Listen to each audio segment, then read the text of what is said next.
this fucking thing. It's awesome, isn't it? I should polish it first. It's pretty polished.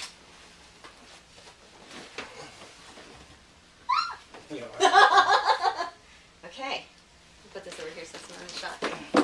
It's bad enough that my little notebook is. Woo! Alright, you ready? Product placement? Check. It's too bad we're not getting a sponsorship deal out of this. They are sponsors. Really? Yeah, they give a jar of moonshine for every band. They give a jar of moonshine for every band that plays. Oh, do they get to pick their flavor? It's usually just between those two, but I've heard they have some at the distilleries like grape and peach and shit. Yum. Yum. They just give us a bunch of boxes of booze and we don't bitch. Fabulous. We're cool, whatever it is. Okay, well here's the thing you don't know. We're already on. Oh, yeah. Hey you guys, this is Shannon Million reporting from Nashville, Tennessee, and I'm here with Jason ThreeFourteen of Muddy Roots. Hey Jason. Hello. How you doing? Alright. Fabulous. So we're here to talk about the Muddy Roots Festival because the one in Tennessee, it's coming up, right? It is indeed. Right around the corner. 2 months? 2 months. Is that really 2 months? I think it feels like a month and... Yeah, 2 months. Okay, 2 months. 2 months. All right. So we're getting geared up for it. Bringing people down to, not exactly Nashville, right? Yeah, just an hour outside of Nashville. Okay, where's the location? Cookeville, Tennessee.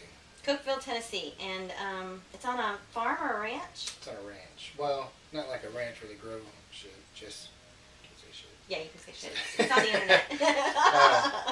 It's a ranch owned by bikers that they do rallies at, and we rent it out for our party. Okay, cool. All right, well, I want to talk to you about the specifics of the exact location, but before we get into all that, tell us a little bit about the history of this Muddy Roots Festival. We're only in the 3rd year, right? Yes. Okay, how'd this get started? Was this your brainchild? You got a bunch of people helping you with this? What's the story? It's a little bit of both. We were just booking shows in Nashville, and basically I was just pulling all my favorite bands into town. This place already is full of bands, but you know, every once in a while you want to hear something a little bit different. And I just got this crazy ass idea. I should bring them all to one field for a festival, see what happens. Yeah, and you've been doing it. I was there last year. It was huge. Yeah, it's getting there. Yeah. Okay, we need to talk about some of the bands that are going to be there and stuff like that. But okay, so the event location. Some people actually compare this to other festivals and talk about it being a little cozier than other festivals. I can see that. It's Yeah. definitely more comfortable. Yeah. We don't go by the same rules that most festivals do. Okay. A lot of the smaller festivals might be comfortable as well, but it's definitely not as sterile as the word I use. Okay. Okay. So people don't feel like they're marshaled about. Yeah, just come out, have a good time, don't hurt anybody. Our main rule is don't be a dick. You know, if you're going to do something that a dick would do, Don't do it. Yeah. That's it. I mean, that's like a general, that solves everything. I love Don't it. steal shit, don't hurt people, don't whatever. Well, and the bikers that you rent this place from for this event, they're your security team too, right? They are indeed, yes. Fabulous. Okay, so there's safety there. But the cozier element that I'm talking about, apparently you guys supply some really unique provisions to people who come out. We do. You can rent a tent from us, which basically includes us setting it up. You have an air mattress, 2 sleeping bags. You come, you party, you leave. We'll take it down and clean it up for next year. So wait, when I get there, my tent's already set up. That's set up. My bed's already inflated. I'm ready to just get in there and crash. Yep. But I'm not going to crash because I'm going to be partying. Yeah, right. We'll crash until about 5 in the morning. Okay, all right. Well, okay, so here's the thing. You guys have not only a bunch of bands that play, you've got burlesque dancing troops, right? Yes. How many do you guys have? 2 or 3? We have 2. We had 3, but one of them had to cancel. Okay, cool.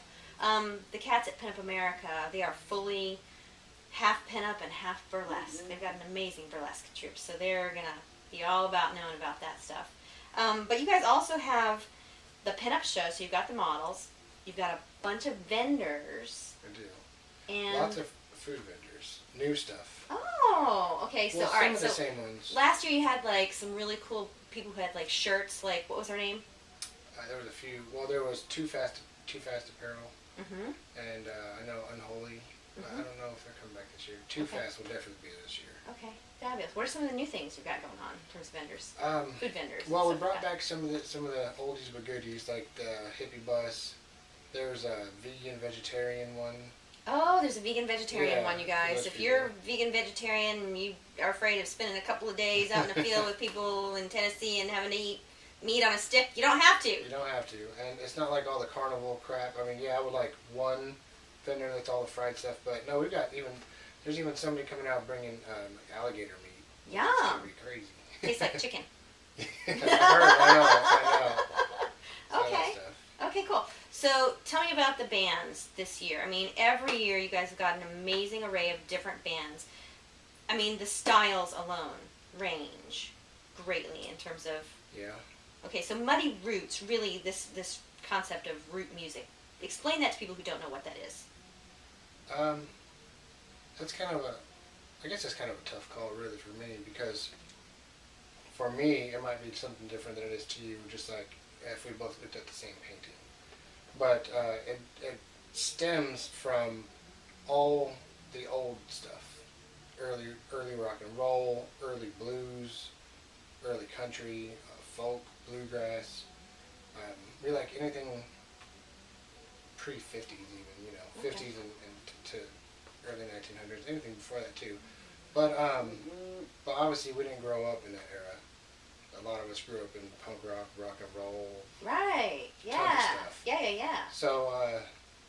So what you'll see is we'll book some of the original artists, the oldest we can find in their 90s even, and then a bunch of bands that just pay respects, pay homage to them, and they blend the styles. So you know you will see some regular, you know, folkies out there just kind of singing their soul out, and then you might see some crazy neck tattooed punk rocker with a banjo. Right. Jake Orvis. Awesome. Be like that. Okay. So. Fabulous. All right. So. I should also say. It's kind of, it didn't start off to prove a point, but it really is proving a point that a lot of the bands, you know, if you try to put them into a group, they don't really fit, because those groups are just, they're made just to sell you stuff. You know, you go to a rock section of a CD store, you go to punk rock, you go to classic rock, you do all these things, but a lot of the bands don't fit in between. I mean, they don't fit in one, so it's all the bands in between. Okay. Fabulous. That's cool. And that's what you guys do, is you basically bring bands out that you guys really like, that you know this community of people is gonna like. Yeah. Yeah, And we even throw a curveball at you too, like something we all know we like, but if you're looking from the outside in, you go, wait a minute, what's that band doing there? But you know, okay. we like it. Cool. All right. So who are some of the bigger bands that you're gonna kind of expect to draw a bigger crowd this year? I think the older folks. Yeah. Like little Jimmy Dickens and Robert Belfour, T. Model Ford, Ralph Stanley, all the old ones. I mean, it's kind of a tough thing to answer, because people come from everywhere. They're music lovers. It's not like a local thing where you have an amphitheater with, you know, Van Halen and everyone local is going just for that one band. They're all really going for the whole experience. Okay. Right. Yeah. Cool. And when I was there, even, I mean, one of the things that I got to see was I got to see some really great rockabilly, but I got to see some of the punkier side of it too. Not, you know, there's some classic old school rockabilly dudes and some. You guys even have some blues influenced people out there, don't you? Yeah. We have 3 old bluesmen, and then a bunch of youngins. By youngins, I mean, you know, 40s or whatever. Right. Yeah, everything from the old, you know, Clarksdale, Delta blues to punk blues. Yeah. Fabulous. A lot of one-man bands. It's a very interesting experience out there, you guys. If you haven't been to Muddy Roots, you got to consider coming down to Nashville, Cookeville, to come there. Fly into Nashville and then drive out to Cookeville. Yeah, drive. It's like what? How long far is it? It's an hour? It's Is it even an hour? It's an hour to the exact property. It's like an hour and 10 minutes. Okay, all right, fabulous. And it's easy to find because it's just kind of straight down the highway and Yeah, then you you get take off- one exit. You get off in Cookeville and you drive out to the countryside. Right. It's really easy to get to it, you guys. All right, so the festival atmosphere there. People seem to really enjoy themselves and have a good time. I know that we talked a little bit about this being a little different kind of festival, cozier and more of a culture for people to experience while they're out there. Wouldn't you think? It's you definitely get a taste of the South. You get the weather for one, and you get to see, when all these people were writing these songs 50, 60, 70, 80 years ago, they were living in this climate, in this area, geographically. So, I don't know, I think you can really tap into that. You see the same sky, you feel the same air, you're around the same people. So, well, that, and you get to be yourself. So, get out there in this field in the middle of nowhere, Tennessee, experience the real stuff. Yeah, bring yourself, come as you are, you say, and Yep. and enjoy some of the finer things in Tennessee, like our fabulous bourbons, That's true. right? And our sweet hot ladies. Our sweet moonshine. Our sweet moonshine. Yeah, I was telling you, there was this truck driving around out there last year. It caught my eye. What was that thing? That was the truck that won the car show. Oh, no They way. did. Yep. The car show put on by the Voodoo Kings. Oh, fabulous. That's right. The Voodoo Kings will be out there, you guys. They're also the ones that do the Voodoo Hoodoo Bikini Tiki Luau that What is it, somebody October won 6th? last year. That's right. Gotta put on a bikini for that one, guys. All right, well, fabulous. Guys, don't put on a bikini. Gals, put on a bikini. But come out, regardless. All right, anything else that we want to share with the audience at Pin Up America about Muddy Roots? Just get your ass there. Get your ass there. It's a big party. You're going to miss it if you're not there, right? Yep. All right, thanks, Jason. All right. Okay, bye, you guys. And that's that. All right, so I'll hit the end button and we'll do the next one. Was that my phone that was doing that? I think it's probably mine because mine goes so loud.